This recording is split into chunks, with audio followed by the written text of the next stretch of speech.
നിങ്ങൾക്ക് എൻ്റെ നമസ്കാരം. ആമുഖമായി ഒരു കാര്യം പറയാൻ ആഗ്രഹിക്കുന്നു. ഇന്ന് നമ്മൾ ഇവിടെ ചർച്ച ചെയ്യുന്ന വിഷയം കേരളത്തിലെ റബ്ബർ കർഷകരും റബ്ബർ കൃഷിയുമായി ബന്ധപ്പെട്ടതാണ്. ഇതിന് രാഷ്ട്രീയമായി പ്രത്യേകമായ ഒരു തരത്തിലുള്ള ബന്ധങ്ങളുമില്ല. റബ്ബർ കർഷകർ നേരിടുന്ന പ്രശ്നങ്ങളെയും അവർ അതിജീവിച്ച പ്രതിസന്ധികളെയും വിവിധ രാഷ്ട്രീയ പാർട്ടികൾ അവരുടെ ഇലക്ഷൻ മാനിഫെസ്റ്റോയിൽ ഏത് തരത്തിലാണ് കൈകാര്യം ചെയ്യുന്നത് എന്ന് ചർച്ച ചെയ്യുക മാത്രമാണ് ഈ വീഡിയോയുടെ പ്രധാന ലക്ഷ്യം. 2026 മാർച്ച് മാസം 30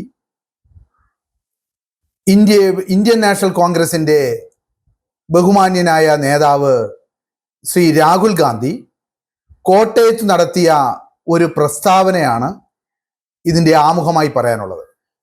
ആ പ്രസ്താവനയിൽ അദ്ദേഹം പറഞ്ഞത് കേരളത്തിലെ അസംബ്ലി ഇലക്ഷനിൽ മത്സരിക്കുന്ന ഐക്യ ജനാധിപത്യ മുന്നണിയുടെ ഇലക്ഷൻ്റെ പ്രകടന പത്രികയിൽ റബ്ബറിൻ്റെ വില ആദ്യം 250 രൂപയാക്കി വർദ്ധിപ്പിക്കുമെന്നും, അതായത് ഐക്യ ജനാധിപത്യ മുന്നണി അധികാരത്തിൽ വന്നാൽ ആദ്യത്തെ ക്യാബിനറ്റിൽ തന്നെ 250 രൂപയാക്കി 1 കിലോഗ്രാം റബ്ബറിന്റെ വില വർദ്ധിപ്പിക്കുമെന്നും, രണ്ടാമത്തെ പ്രഖ്യാപനമായി പറഞ്ഞത് അതിനുശേഷം 300 രൂപയാക്കി വർദ്ധിപ്പിക്കുമെന്നാണ് പറഞ്ഞത്.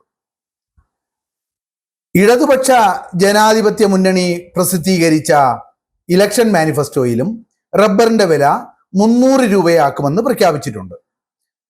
എന്നാൽ BJP നേതൃത്വം കൊടുക്കുന്ന NDA മുന്നണി ഒരു തരത്തിലുള്ള പ്രസ്താവനകളും റബ്ബർ കർഷകരുമായി ബന്ധപ്പെടുത്തി നടത്തിയിട്ടില്ല. സ്വാഭാവികമായും ഇപ്പോൾ നിലനിൽക്കുന്ന റബ്ബറിന്റെ കമ്പോളത്തിൽ ഒരു തരത്തിലുള്ള ഇടപെടലിനും സാധ്യമല്ല, തയ്യാറല്ല എന്നുള്ളതായിരിക്കും അതിൻ്റെ അർത്ഥം. പക്ഷെ ഇവിടെ ചർച്ച ചെയ്യുന്ന വിഷയം ശ്രീമാൻ രാഹുൽ ഗാന്ധി 250 രൂപയാക്കി റബ്ബറിന്റെ താങ്ങുവില 300 രൂപയാക്കി പ്രഖ്യാപിക്കുമെന്ന് പറഞ്ഞപ്പോൾ അന്ന് വൈകുന്നേരങ്ങളിൽ ഉള്ള ദൃശ്യമാധ്യമങ്ങൾ മുഴുവനും ആ ഒരു വാർത്ത ചർച്ചയാക്കേണ്ടതായിരുന്നു. പക്ഷേ അന്നത്തെ ദൃശ്യമാധ്യമങ്ങളിൽ അത് വലിയൊരു ചർച്ചയായില്ല. അപൂർവം ചില മാധ്യമങ്ങൾ ഒഴിച്ചാൽ വലിയൊരു ചർച്ചയായില്ല എന്ന് മാത്രമല്ല, പിറ്റേ ദിവസങ്ങളിലുള്ള മലയാള മനോരമയും മാതൃഭൂമി ഉൾപ്പെടെയുള്ള പത്രങ്ങൾ അതൊരു വലിയ വാർത്തയായി പ്രസിദ്ധീകരിച്ചുമില്ല. 2 ദിവസം കഴിഞ്ഞ് ഇടതുപക്ഷ ജനാധിപത്യ മുന്നണി റബ്ബറിന്റെ താങ്ങുവില 300 രൂപയായി പ്രഖ്യാപിക്കുമെന്ന് പറഞ്ഞപ്പോൾ അതൊരു വലിയ വാർത്തയായി മാറുകയും ചെയ്തു. എന്താണ് ഇതിൻ്റെ അർത്ഥം? എന്തുകൊണ്ടാണ് റബ്ബർ കർഷകർക്ക് ഇത്തരത്തിൽ ഇവിടുത്തെ പ്രധാനപ്പെട്ട രാഷ്ട്രീയ മുന്നണികളുടെ പ്രകടന പത്രികയിൽ ഒരു പ്രധാന ഘടകമായി മാറേണ്ട സ്ഥിതിവിശേഷം എങ്ങനെ ഉണ്ടായി എന്ന് ആദ്യം ഒന്ന് പരിശോധിക്കേണ്ടതുണ്ട്.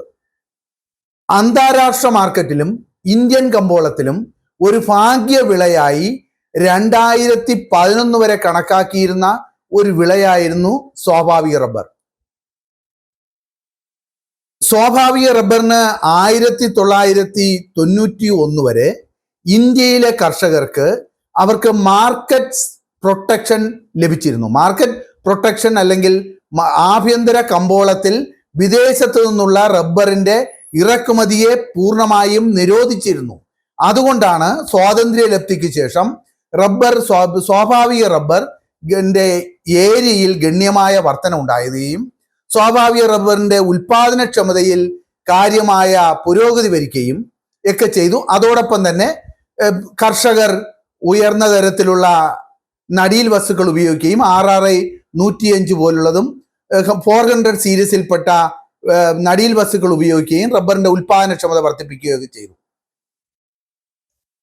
എന്നാൽ 1991 ഉദാരവൽക്കരണ സാമ്പത്തിക നയങ്ങൾ പ്രക്രിയയ്ക്കു ശേഷം റബ്ബർ ഉൾപ്പെടെയുള്ള കാർഷികോൽപ്പന്നങ്ങളുടെ ലഭിച്ചിരുന്ന കമ്പോളത്തിലെ സംരക്ഷണം കേന്ദ്ര സർക്കാർ പടിപ്പടിയായി വെട്ടിക്കുറയ്ക്കുകയും 2010 ആസിയാൻ കരാർ ഒപ്പുവെക്കുകയും ചെയ്തപ്പോഴാണ് റബ്ബറിന് ഇന്നുണ്ടാകുന്ന തരത്തിലുള്ള പ്രതിസന്ധി സംജാതമായത്. ആദ്യത്തെ പ്രതിസന്ധി ഉണ്ടാകുന്നത് 96-97 കാലഘട്ടത്തിലാണ്. റബ്ബറിന്റെ വില 95-ൽ കിലോഗ്രാമിന് 55 രൂപ വരെ പോവുകയും അത് തെക്ക് കിഴക്കൻ ഏഷ്യൻ രാജ്യങ്ങളിലുണ്ടായ സാമ്പത്തിക പ്രതിസന്ധി മൂലം അത് ഗണ്യമായി കുറഞ്ഞ് അതോടൊപ്പം തന്നെ ഇറക്കുമതിയിലുണ്ടായ വർധനവും കൂടെ ആയപ്പോൾ ഇന്ത്യൻ കമ്പോളം വളരെ ദുർബലമാവുകയും റബ്ബറിന്റെ വില കുറഞ്ഞു വന്ന് 1 കിലോഗ്രാം റബ്ബറിന് 30 രൂപ വരെ ആകുന്ന ഒരു അവസ്ഥയിലേക്ക് എത്തിച്ചേരുകയും ചെയ്തു. അങ്ങനെ 2021-22 ആയപ്പോൾ റബ്ബറിന്റെ വില അന്താരാഷ്ട്ര മാർക്കറ്റിലുണ്ടായ ചില മാറ്റങ്ങളുടെ ഭാഗമായി റബ്ബറിന്റെ വില ക്രമേണ കൂടി 2008 വരെ അത് ഉയർന്നു നിന്നിരുന്നു. 2008 വീണ്ടും അമേരിക്കയിലുണ്ടായ സബ്ലൈം ലെൻഡിങ് ക്രൈസിസിന്റെ സാമ്പത്തിക പ്രതിസന്ധിയുടെ ഭാഗമായി അമേരിക്കൻ ബാങ്കുകളെല്ലാം തകർന്നുകയും ആഗോള കമ്പോളം തകരുകയും ചെയ്തപ്പോൾ വീണ്ടും റബ്ബറിന്റെ വില കുറഞ്ഞു. എങ്കിലും 2009 കൂടി റബ്ബറിന്റെ വില ഉയരാൻ തുടങ്ങി.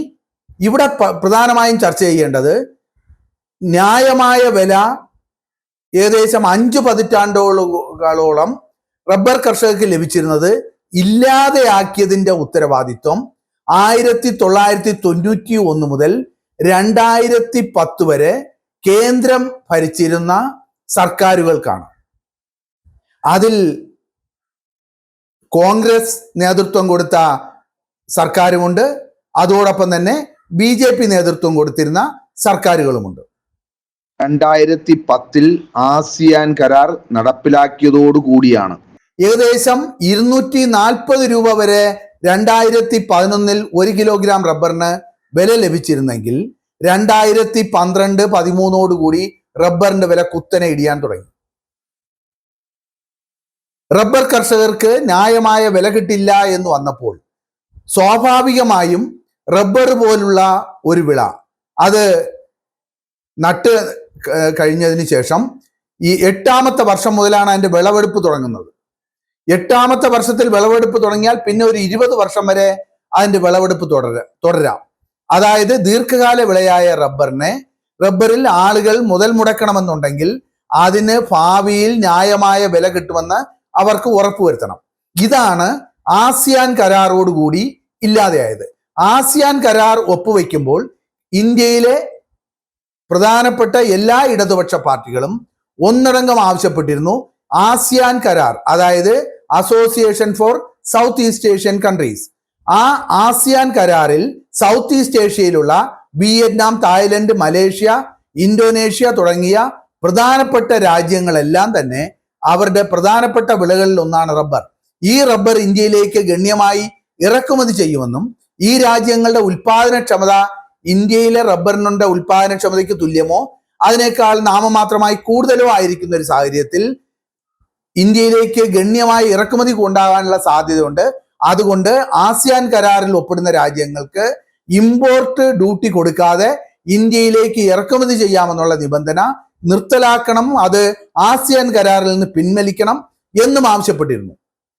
ആ ആസിയാൻ കരാറിൽ ഒപ്പുവെച്ചതിന്റെ ഭാഗമായിട്ടാണ് 2013-14 മുതൽ റബ്ബറിന്റെ വില ഗണ്യമായി കുറയാൻ തുടങ്ങിയത്. ഈ ഒരു ഗ്രാഫ് നോക്കിക്കഴിഞ്ഞാൽ നമുക്കത് മനസ്സിലാവും.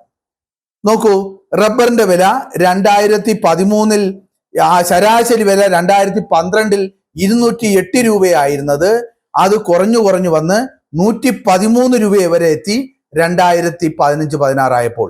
അത് പിന്നെ അത് ചെറുതായിട്ട് കൂടാൻ തുടങ്ങി. ഇന്ന് നമ്മൾ ഈ വീഡിയോ എടുക്കുന്ന ദിവസം റബ്ബറിന്റെ വില 210-നും 215-നും ഇടയിലുണ്ട്, ഗ്രേഡ് 4-ന്. ഇതാണ് ഇതിന്റെ ഒരു പശ്ചാത്തലം. അപ്പോൾ ഇതിൽ ചുരുക്കത്തിൽ പറഞ്ഞാൽ ഇന്ന് റബ്ബറിന്റെ വിലയിലുണ്ടായ ഇടിവിനുള്ള പ്രധാനപ്പെട്ട ഉത്തരവാദികൾ 2004 മുതൽ 1991 മുതൽ പ്രത്യേകിച്ചും 2004 മുതൽ 2014 വരെ ഇന്ത്യയിൽ അധികാരത്തിലുണ്ടായിരുന്ന കോൺഗ്രസ് നേതൃത്വം കൊടുത്തിരുന്ന ഗവൺമെന്റ് ആണ് എന്നാണ് നമുക്ക് മനസ്സിലാക്കാൻ കഴിയുന്നത്. അപ്പോൾ അങ്ങനെ ഒരു സാഹചര്യത്തിലാണ് 2011 മുതൽ വില ഇടിയാൻ തുടങ്ങിയപ്പോൾ ഇന്ത്യയിലെ റബ്ബർ കർഷകർ, പ്രത്യേകിച്ചും കേരളത്തിൽ, ഇന്ത്യയിൽ റബ്ബറിന്റെ ഉൽപാദനത്തിൽ അന്ന് 83% ഉൽപ്പാദിപ്പിക്കുന്നത് കേരളത്തിലായിരുന്നു. അത് ക്രമേണ കുറഞ്ഞിട്ടുണ്ട്. ഇന്ന് ഇന്ത്യയിൽ മൊത്തം റബ്ബർ ഉൽപാദനത്തിന്റെ 72% കേരളത്തിൽ ഉൽപ്പാദിപ്പിക്കുന്നുള്ളൂ. റബ്ബറിന്റെ കൃഷി സ്ഥലത്തിന്റെ 74% ഉണ്ടായിരുന്നത് ഇന്ന് 62% കുറഞ്ഞിട്ടുണ്ട്.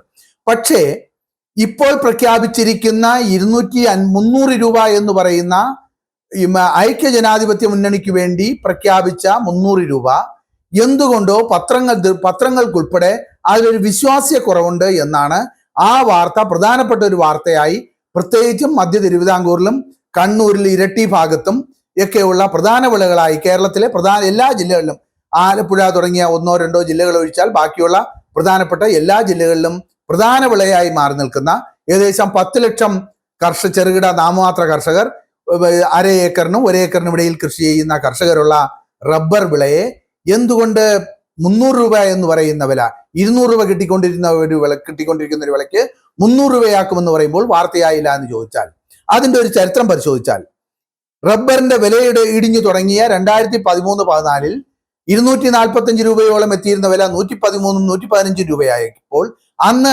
കേരളത്തിൽ അധികാരത്തിലുണ്ടായിരുന്ന ഐക്യ ജനാധിപത്യ മുന്നണിയുടെ സർക്കാർ പറഞ്ഞത്, ഞങ്ങൾ കേന്ദ്ര സർക്കാരിന്റെ, അന്ന് കേന്ദ്രത്തിൽ കോൺഗ്രസ് സർക്കാരായിരുന്നു, കേന്ദ്രത്തിലുണ്ടാകുന്ന കേന്ദ്ര സർക്കാരിന്റെ പ്രൈസ് സ്റ്റെബിലൈസേഷൻ ഫണ്ട് ഉപയോഗിച്ച് 100 കോടി രൂപ അതിൽ നിന്ന് എടുത്ത് കർഷകരിൽ നിന്ന് റബ്ബർ വാങ്ങും. ഇത് 2014 ജനുവരി മാസം 28-ാം തീയതിയാണ് ഈ പ്രഖ്യാപനം ഉണ്ടായത്.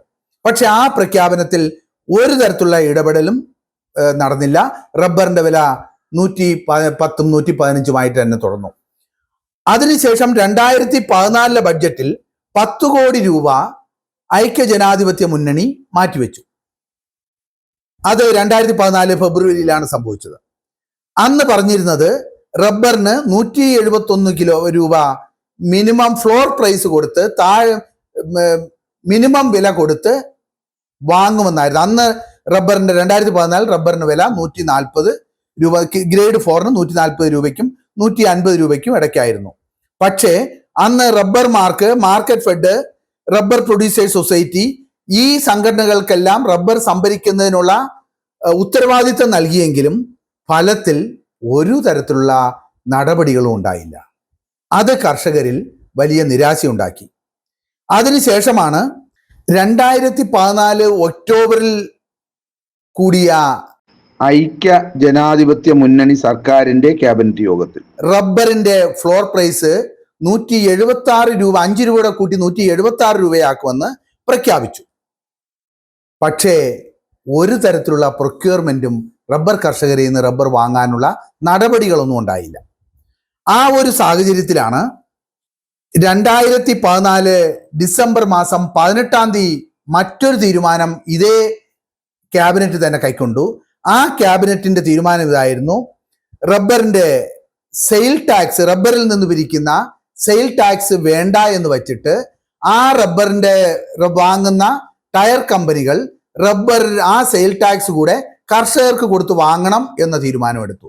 പക്ഷേ സ്വാഭാവികമായും ഇന്ത്യയിൽ ഉൽപ്പാദിപ്പിക്കുന്ന റബ്ബറിന്റെ 72% ഉപയോഗിക്കുന്നത് നമ്മുടെ വാഹനങ്ങളിൽ ഉപയോഗിക്കുന്ന, യന്ത്രവൽകൃത വാഹനങ്ങളിൽ ഉപയോഗിക്കുന്ന ഓട്ടോമോട്ടീവ് ടയർ മാനുഫാക്ചറേഴ്സ് ആണ്. അവരിൽ വളരെ വലിയ കാർട്ടൽ, അതായത് കുത്തക വില നിയന്ത്രണ പദ്ധതികൾ അവർക്കുണ്ട്. അവരാണ് റബ്ബറിന്റെ വില എത്ര വേണമെന്നും ഏതെല്ലാം തരത്തിൽ ഉയരണം താഴണം തീരുമാനിക്കുന്നത്.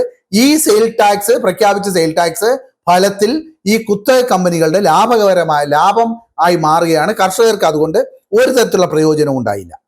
അങ്ങനെയാണ് മാർച്ച് മാസം 15-ാം തീയതി 2015 പ്രൈസ് സ്റ്റെബിലൈസേഷൻ ഫണ്ട് എന്ന് പറയുന്ന ഒരു പദ്ധതി രൂപപ്പെട്ടു വരുന്നത്. ആ പദ്ധതി പ്രകാരം റബ്ബറിന് 150 രൂപ, അപ്പൊ നേരത്തെ ഉണ്ടായിരുന്ന 170 രൂപയൊക്കെ ഇപ്പോൾ വിട്ടു. അതേ ഗവൺമെന്റ് തന്നെ പറയാണ് 150 രൂപ ഏറ്റവും കുറഞ്ഞ മിനിമം വില കൊടുത്ത് റബ്ബർ കർഷകരിൽ നിന്ന് വാങ്ങും.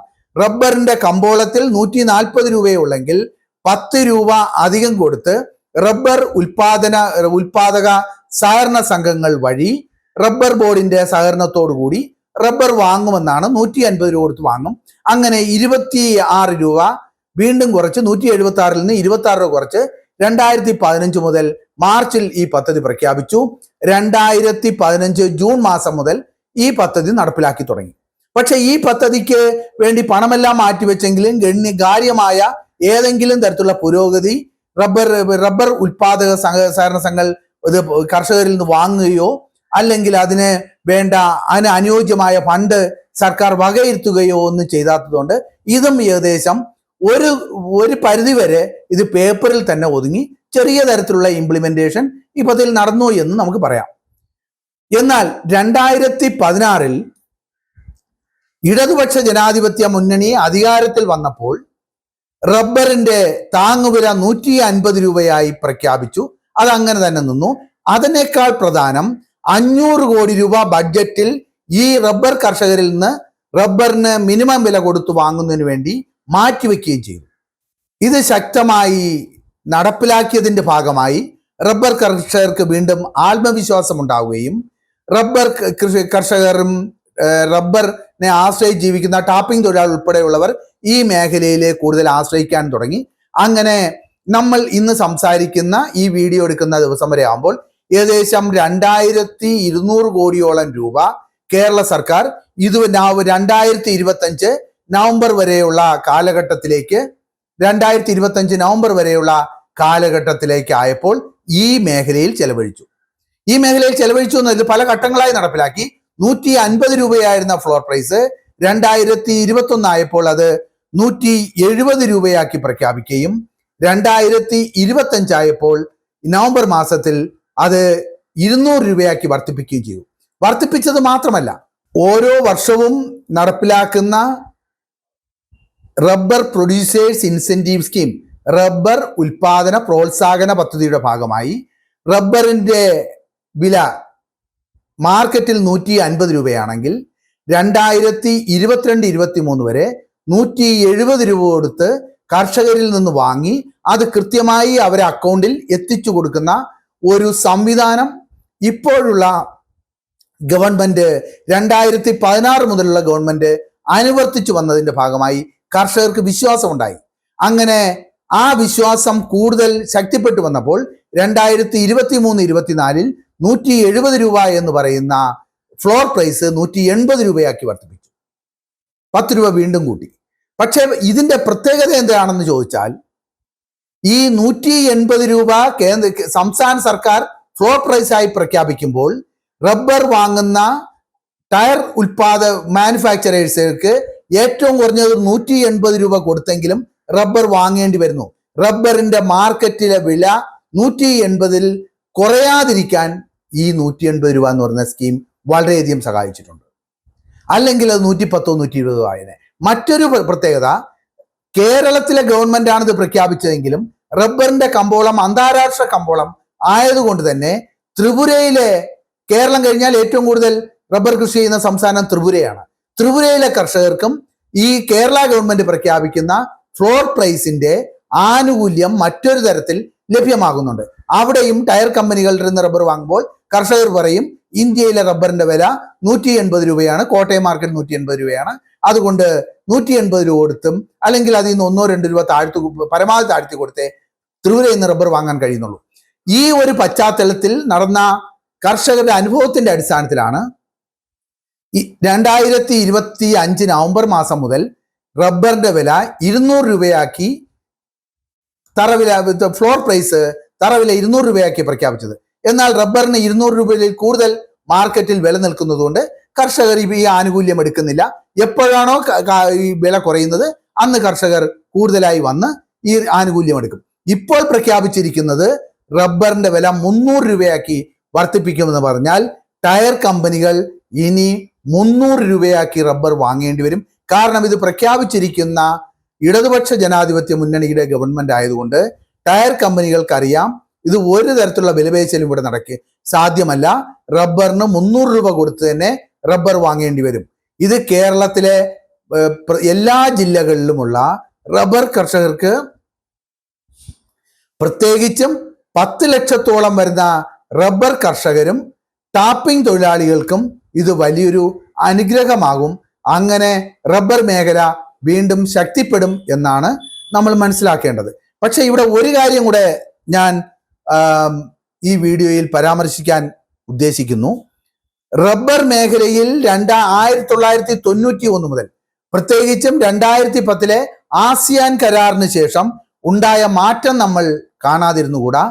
ആസിയാൻ കരാറിന് മുമ്പേ ഇന്ത്യയിലെ റബ്ബർ, സ്വാഭാവിക റബ്ബർ ഉപയോഗിക്കുന്നത് 12 ലക്ഷം ടണ്ണാണ്. അതിൽ ഏകദേശം 9 ലക്ഷം ടൺ ഇന്ത്യയിൽ തന്നെ ഉൽപ്പാദിപ്പിക്കുന്നുണ്ട്. അതിൽ 6 ലക്ഷം ടൺ ഉൽപ്പാദിപ്പിക്കുന്നത് കേരളത്തിലാണ്. കേരളത്തിലെ റബ്ബർ ആകെയുള്ള കൃഷിസ്ഥലത്തിന്റെ 22% റബ്ബറാണ്. ഇത്രയും റബ്ബർ കേരളത്തിൽ ഉൽപ്പാദിപ്പിച്ചിരുന്നതെങ്കിൽ ഏകദേശം 5% കുറവേ കേരളത്തിലെ ഉൽപാദനവും കേരളത്തിലെ ഉപഭോഗവും തമ്മിലുള്ള, ഇന്ത്യയിലെ റബ്ബർ ഉൽപാദനവും ഇന്ത്യയിലെ റബ്ബർ ഉപഭോഗവും തമ്മിലുള്ള വ്യത്യാസം ഉണ്ടായിരുന്നുള്ളൂ. പക്ഷേ 2012 ആസിയാൻ കരാർ തുടങ്ങിയപ്പോൾ ഇന്ത്യയിലെ റബ്ബർ ടയർ ഉൽപാദകർ അനിയന്ത്രിതമായി റബ്ബർ ഇറക്കുമതി ചെയ്തതിന്റെ ഭാഗമായി ഇന്ന് ഇന്ത്യയിലെ റബ്ബർ ഉപയോഗത്തിന്റെ 45% മുതൽ 50% വരെ ഇറക്കുമതി ചെയ്യുന്ന റബ്ബർ വച്ചിട്ടാണ് ഇന്ത്യയിലെ ടയർ മാനുഫാക്ചറേഴ്സ്, ഇന്ത്യയിലെ ടയർ വ്യവസായങ്ങളും ടയർ ഇതര വ്യവസായങ്ങളും നടത്തിക്കൊണ്ടു പോകുന്നത്. ഇത് ഇന്ത്യ സ്വാതന്ത്ര്യലബ്ധിക്ക് ശേഷം നേടിയ സ്വയം പര്യാപ്ത റബ്ബർ ഉൽപാദനത്തിലെ സ്വയം പര്യാപ്തതയെ തിരിച്ചിടുകയും അത് റബ്ബർ ഇറക്കുമതി ആശ്രിത സമ്പദ് വ്യവസ്ഥയായി മാറുകയും ചെയ്തു. അതിന് തടയിടുന്നതാണ് ഇപ്പോൾ പ്രഖ്യാപിച്ചിരിക്കുന്ന 300 രൂപ എന്ന് പറയുന്ന റബ്ബറിന്റെ താങ്ങുവില. അത് പ്രത്യേകിച്ചും ഇടതുപക്ഷ ഗവൺമെന്റ് പ്രഖ്യാപിച്ചതുകൊണ്ട് നടപ്പിലാവുന്നു എന്നുള്ള വിശ്വാസമുള്ളത് കൊണ്ട് റബ്ബർ മേഖല ശക്തിപ്പെടുമെന്നും റബ്ബറിനെ ആശ്രയിച്ച് ജീവിക്കുന്ന ചെറുകിട കർഷകർക്കും ടാപ്പിംഗ് തൊഴിലാളികൾക്കും ഈ മേഖലയിൽ തുടർന്ന് നിലനിൽക്കാൻ കഴിയുമെന്നാണ് എൻ്റെ റബ്ബർ മേഖലയുമായി ബന്ധപ്പെട്ട പഠനങ്ങൾ നടത്തുന്ന ഒരു വ്യക്തി എന്നുള്ള നിലയിൽ എനിക്ക് തോന്നുന്നത്.